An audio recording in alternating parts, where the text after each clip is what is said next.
In 2015, these three movies were tipped to win the Best Animated Feature Award at the Oscars. Here are the critics' ratings of each movie on Rotten Tomatoes, and here are the public's ratings on IMDb. Now, which movie do you think won the award? Surprised? Well, that's not all. The Lego Movie was not even nominated. It is considered one of the Oscars' biggest snubs in recent history, but it follows a pattern in Western culture that has been present for many years. You've probably noticed this pattern yourself when watching your favourite animated movies. By way of the phrase, "Isn't this just a cartoon?" It is a sentiment that has been widely accepted throughout our media, our workplaces, and our culture. But it is an attitude that is entirely disrespectful and has been damaging to the entire animation industry, whether it's lack of credit at award shows or incredibly poor working conditions. And it might be responsible for the potential disappearance of the art form itself. So it's important tonight that we talk about animation, how this medium has been disrespected over the years, why it has been treated this way, and why it is important for us to help spark some changes. But before we get into that, we have to first understand how animation was treated before the corporate nightmare we live in today. The first ever animated film was shown in theatres in 1900. The film was more of a short as its runtime was only 2 minutes. But at the time, films were only shown in theatres. And unless it's for a booty call, no one is going all the way to a theatre for just 2 minutes. So the solution? Theatre goers were presented with a delectable treat to whet their appetites before the first reel of a movie. An animated cartoon short. Even if well-intentioned, this began the attitude of having to watch animations before getting to the real movie. And this practice continued on for the next 70 years. Many animations in these early years were characterized as entertaining for children, but not all. In 1930, the short Dizzy Dishes introduced the character of Betty Boop. I'm so blue, waiting for you. Oh, I can't go on like this. Give me a kiss and make me poo-poo-ba-doo-ba-doo. I'm pretty sure that when I was reading about this short, it said that all the characters, including Betty, were designed to be like human-dog hybrids? Well, in one ear, out the other. Betty was designed to draw the male gaze and was purposefully animated to be entertaining for more adult audiences. Although animation was not yet seen as a kid's movie, the attitude of not a real movie still prevailed. But as you know, this was just the beginning. The first full-length animated feature film was Snow White and the Seven Dwarfs, released in 1937. Unlike the animated short, the film was such a historic achievement that it received an honorary Oscar, at the time becoming the highest grossing film of all time. It was the first one through the door, and it gave license to thousands of people in Hollywood to start producing their own animated feature films. Well, I say Hollywood, it was mainly Disney. Now, Disney have a very controlling interest in this story, and I'll explain why. For the next 30 years, Disney continued to be the leader in animated productions in the US, winning awards in the process. And the Oscar will go to Charles L. Campbell and Louis Edelman for Who Framed Roger Rabbit? Who Framed Roger Rabbit? Arthur Schmidt for Who Framed Roger Rabbit? Please welcome Richard Williams.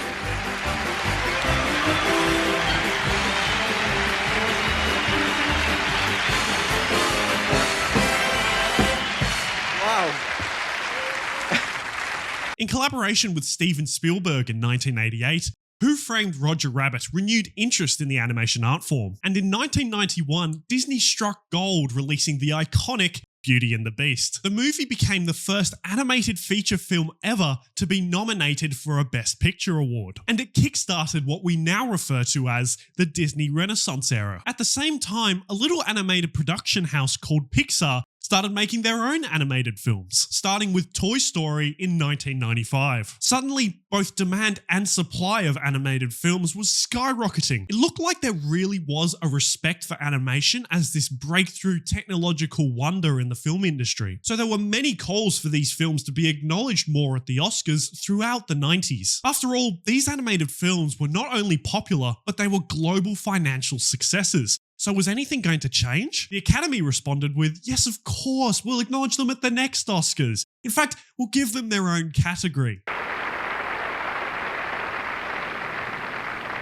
In recognition of their steadily growing importance in the motion picture arts, the Academy has added a new category this year honoring animated feature films. Now, this was a huge step for the medium. Finally, a place where these movies could not only be acknowledged, but awarded. But looking back in hindsight, we can see what this move really was. These movies were incredibly successful and deserving of Best Picture nominations on multiple occasions, but there was still a negative connotation critically with the medium of animation. Stemming back to the times of shorts being played before the feature film, the attitude was still that animations were not real movies. And to include these not real movies with real movies in the Best Picture category would diminish the prestige of the Oscars ceremony. And so the separation was created on paper. The Best Animated Feature may have increased animation's prestige, but it has placed limits on that prestige by curtaining off animated features to other awards to maintain the prestige of the Oscars. And this attitude can explain a lot of how animation has been belittled. But another aspect to this issue is how the award has been controlled to become purely a moneymaker for Disney. To understand that component, we first have to look at how the Oscars function in the present day. For awards like Best Animated Feature,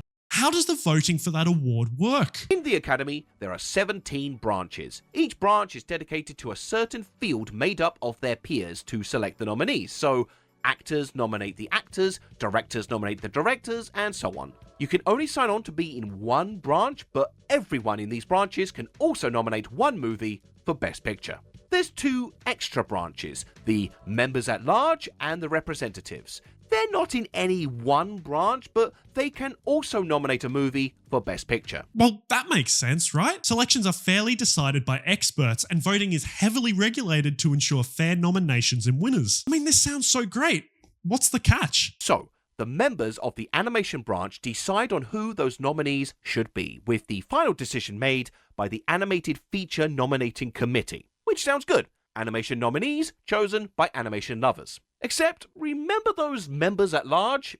Yeah, they can pick the nominees too. In 2022, Variety said, "The 5 nominees are determined by the 867 short films and feature animation branch members and any Academy members outside the branch who opt to participate. The number of members who opt in is unknown." There it is. It's like advertisements for reliable internet. Sure, they provide what they say, but you'll only get it in the shed out the back. So, in summary, every award at the Oscars is carefully selected by experts in the field.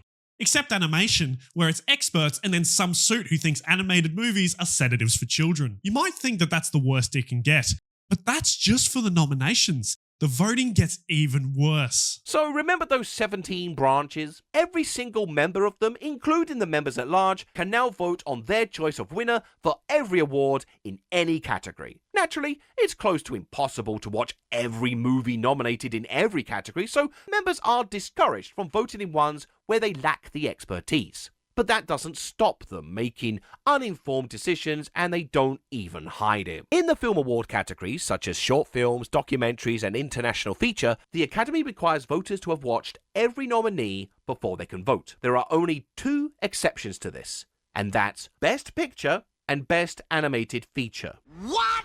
What are you talking about? Is it any surprise that the winner of the Best Animated Feature tends to be, predictably, Pixar, and or the ones that appeal to the Academy members' kids? Any movie that isn't those things is at a permanent disadvantage. I only watch the ones that my kid wants to see, so I didn't see the box trolls. But I saw Big Hero 6. My vote, Big Hero 6. I like to sit down with the kids and watch them. We all loved Big Hero 6. And there was no discussion, no argument, no nothing. The kids watched that one 3 times. What does that tell you? My vote, Big Hero 6. Do you understand how crazy that is? Someone who is deeply passionate about the animated art form watches every animated film of the year, including the independent ones at film festivals. They can vote for the award and have just as much of an impact as someone who hasn't even seen all the nominations and simply voted for the one that entertains their kid so they can crack open their 4th bottle of wine. And this is the root cause of problems found with animation in the Academy Awards. The system currently in place to acknowledge animated feature films from across the globe is designed to confine the medium to its own awards and to ensure that the same production companies win that award year in, year out regardless of the quality of output. Now, you might hear this and think, this is obviously such a screwed up system. Why hasn't anything changed to fix it? And the answer is one that I will repeat throughout this entire episode. Incentives determine behavior. What I mean by this is that if there is something bad happening within the animation industry and nothing has changed, it means a company like Disney would have a very good reason to keep it that way. Just over 2 decades since its creation, the list of winners almost exclusively honors high-profile Hollywood productions, most of them released by Disney and Pixar. And winning an Oscar is the equivalent to being covered in gold in the film industry. It is the greatest advertising that any person or company can get. So the more Oscars that Disney wins, the more publicity their movies receive, and the more money they make from people watching their movies. Take the last 3 years, for example. 2021, the winner was Encanto, a Disney production. 2022, the winner was Guillermo del Toro's Pinocchio, another Disney production. In 2023, the winner was The Boy and the Heron, a Studio Ghibli production. But their Blu-ray DVD licensing is through, guess who? Disney. And if that level of control is not enough, the network in which the Oscars is broadcast to the world is ABC, who again is owned by Disney. They are controlling what is selected for the award, how the award is voted for, and how that award is broadcast to the world. Disney ensures that their movies win and that they make more money because of it. Incentives determine behavior. But advertising their movies through the Oscars is not the only way Disney has been able to increase their profits. Another is through exploiting their workers. The visual effects industry is in a crisis. This summer, a wave of stories emerged that paint a picture of a looming disaster for visual effects houses across the world and a punishing, vicious cycle for the artists within, one marked by brutal working hours, unreasonable deadlines, and rampant burnout. Now, animation is known by its 2D art style, but the CGI and VFX industry is very much part of the animation bracket, and the quality of life for workers in this industry has been a highly talked about issue. For starters, many employees have come forward sharing their experiences. Visual effects workers across the industry, roughly 2/3, believe their working conditions are not sustainable due to a severe lack of healthcare, retirement options, overtime pay, and training in their field. Workers within the industry have publicly reported their wages of $15 an hour, assuming a 60-hour work week, which reports say might amount to less than minimum wage for the lowest paid employees. To put it lightly, working as an animator is Now, the first thought someone may have towards these awful working conditions might be,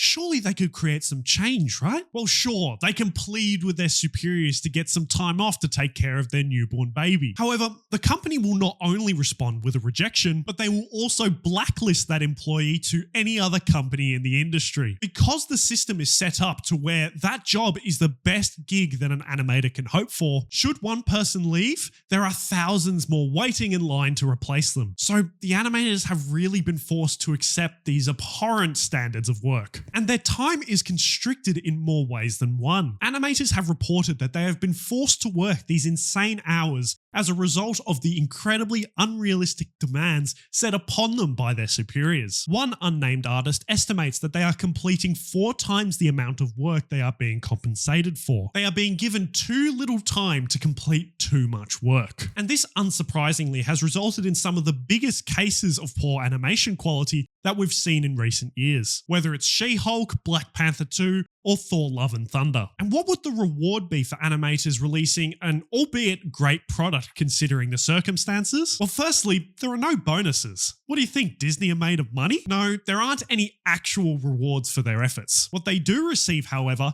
is mockery from the people that were involved in the production they were working on. They're in the Shadow Realm. How'd you know? The atmosphere there has a darkness like no other. Okay. Does that look real? In that particular shot, no, actually. It doesn't really, right? When you look close. You need to be more blue. Well, you know, no. but does he look real? No, none of us. Does she look Something looks very off about this. I mean, they might realize that it was in bad taste. Or they might not. I mean, they're in Hollywood. They think they're above the peasant folk that actually make the movie they're credited for. Another animator also discussed how they were called in on a Sunday because an executive didn't like the position of a rock in a shot. That didn't end up even being visible when other effects were added. His team of 4 worked 12-hour days for a month just to move clouds in the sky to the exact position they wanted. And that is their reward? Being laughed at by millions of people for doing their job poorly when there was no ability for them to do the job correctly. The disrespect towards the workforce in the animation and VFX industry is absurd. And this is off the back of animated movies in no small part keeping the entire film industry afloat during the lockdown years. Just happened. After a rough 2 years for Hollywood and movie theaters, the superhero is swooping in for the holidays. Spider-Man No Way Home made an explosive debut in theaters this weekend, shattering box office records, bringing in a stunning $253 million here in the U.S. Exactly. Out of the top 20 highest grossing movies in 2021, American VFX-heavy productions collectively grossed $7 billion worldwide. And after this monumental achievement of keeping this entire film industry going over these dreadful years, many of them were forced to take pay cuts. It signifies such a huge lack of respect for the work these people do that so many people around the world greatly value. Many workers from other spaces in the film industry have also felt disrespected themselves, resulting in the writers' strike that took place in 2023. Now, thousands of Hollywood film and television writers have gone on strike after talks between major studios and the powerful Writers Guild failed to reach an agreement. Writers say their income has been reduced by online streaming services. The strike could shut down television talk shows and delay the release of series and movies due for autumn. It's the first major writers' strike in 15 years. The last one is estimated to have cost the California economy more than $2 billion.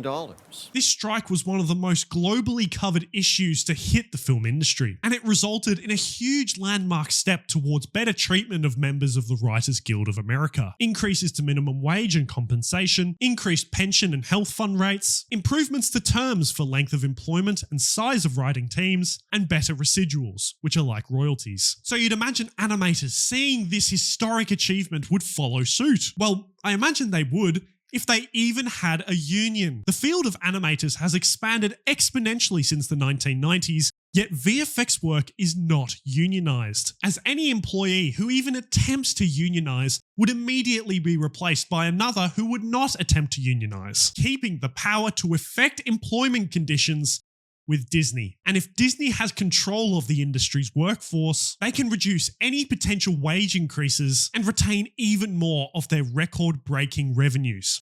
Incentives determine behavior. Now, both these issues are of great importance, but they are also at the highest levels of entertainment. Hollywood issues are quite far removed from you or me. After all, we're talking about this stuff on YouTube of all places. But the sentiment towards animation is not limited to Hollywood. It has also made its way to right here on YouTube. But before we get into that, we need to go back to the Oscars for a second. If you are at all familiar with the issues surrounding the treatment of animation, you've probably seen this clip from the 2022 Oscars regarding the presentation of the Best Animated Feature Award.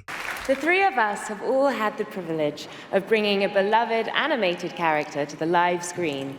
I played Cinderella, Naomi was Princess Jasmine, and soon Hallie will join the club as Ariel in The Little Mermaid. Welcome, babe. Thank you, girls. Thank you. All these characters hold such a special place in our hearts because animated films make up some of our most formative movie experiences as kids. So many kids watch these movies over and over and over and over and over and over and over. I see some parents out there know exactly what we're talking about. Here are the nominees for Best Animated Feature Film. Yeah, kids love this stuff, they just eat it up like drugs, they just can't get enough of it. So what movies are you referring to with these remarks? Encanto, Flea, Jonas Poer Rasmussen, Monica Hellstrom, Luca, The Mitchells vs. the Machines, Raya and the Last Dragon. Yeah, all these movies are made just for kids, especially this one, Flea, a documentary about a man who had just gotten engaged, but before moving forward with his life, has to deal with his past as being an Afghani refugee traveling to Moscow to escape his war-torn home, only to become a victim of human trafficking. Yeah, kids just love this stuff. They'll watch that just after Shaun the Sheep, who, by the way, is a 2-time Oscar nominee.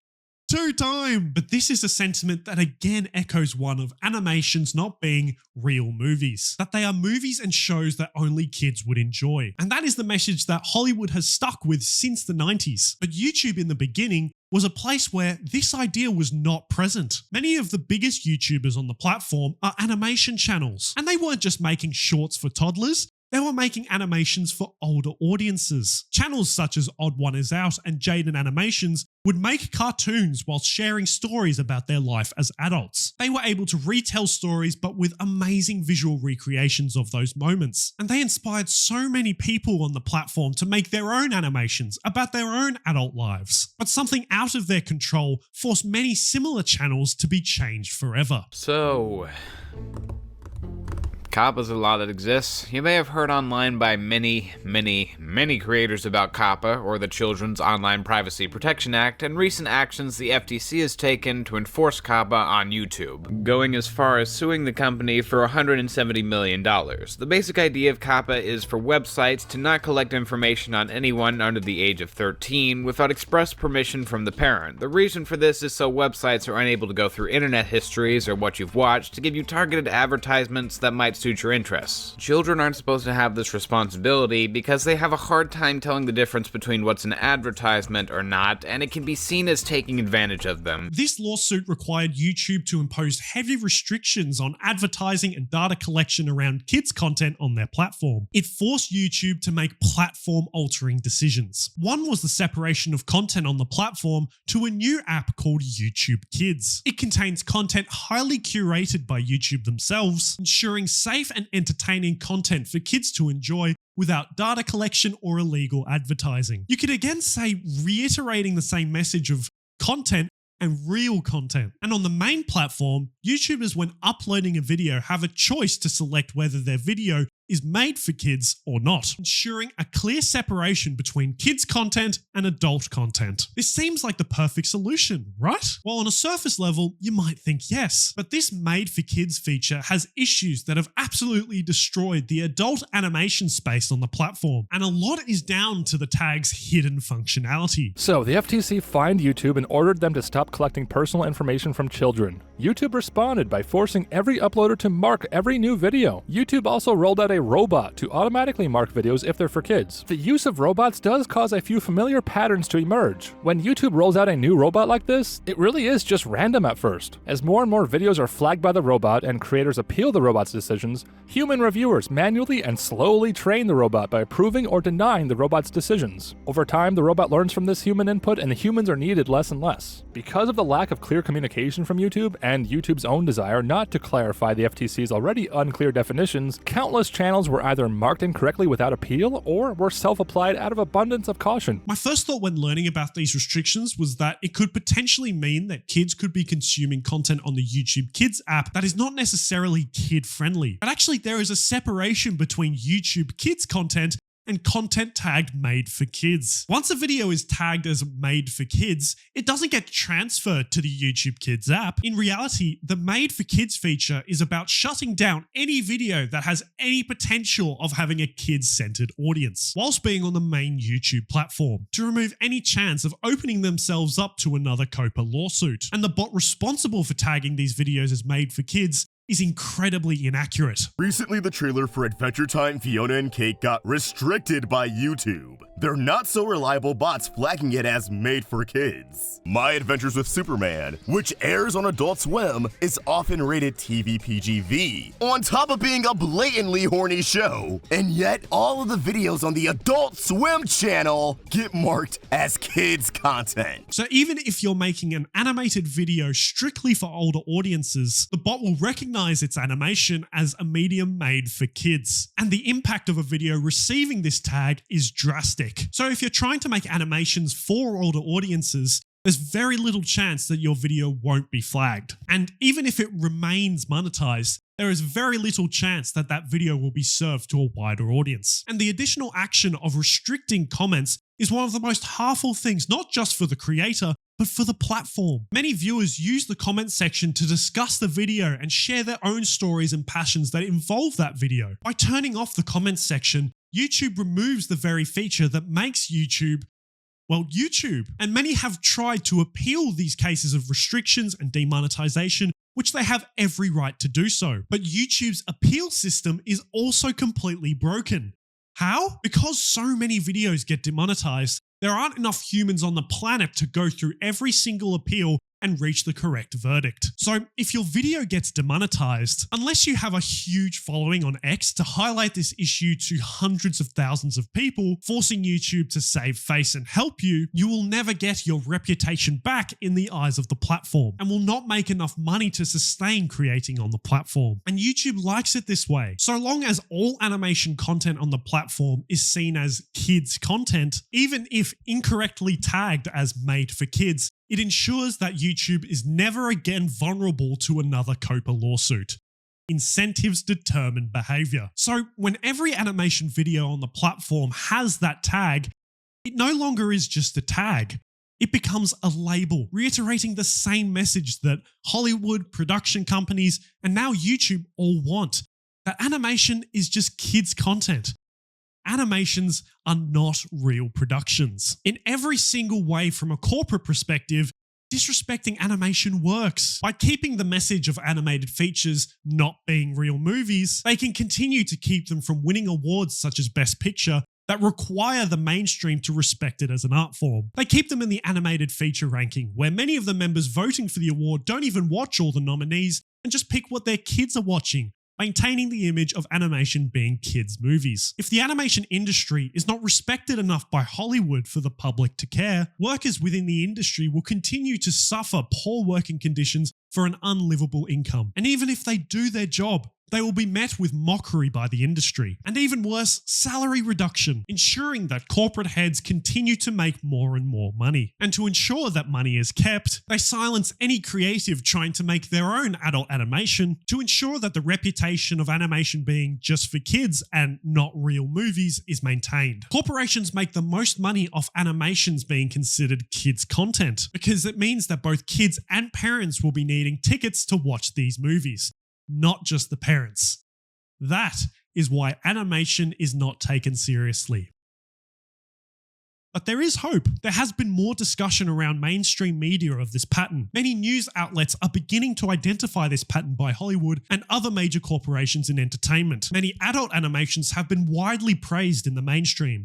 Shows like BoJack Horseman, Invincible, and Arcane have been celebrated for tackling adult issues whilst utilizing the art form of animation. Feature nominees such as Anomalisa and Flea have been great advocates for the adult animation message. And across both industry and mainstream media, Western culture in recent years has begun to shine a huge spotlight on Japanese animation, as they have successfully made animated content for older audiences for years. Just last year, Studio Ghibli's The Boy and the Heron won the Best Animated Feature Award, their first since Spirited Away in 2003. The movement to respect animation as an art form rather than a genre is beginning to gain some real momentum. It has sparked an outcry for many people to call for fair treatment of the industry, for the workers, for the independent creatives, and for the movies themselves. We as people have the power to come together and affect change. By continuing to discuss these issues and spread awareness of the mistreatment of the animation industry, hopefully we can see the art form truly gain the respect it deserves. Now, we've just discussed the issues that currently affect the film industry, but animation is not the only space where Hollywood stands to make money. Another is the book publishing industry. So if you want to learn more about how TikTok, of all things,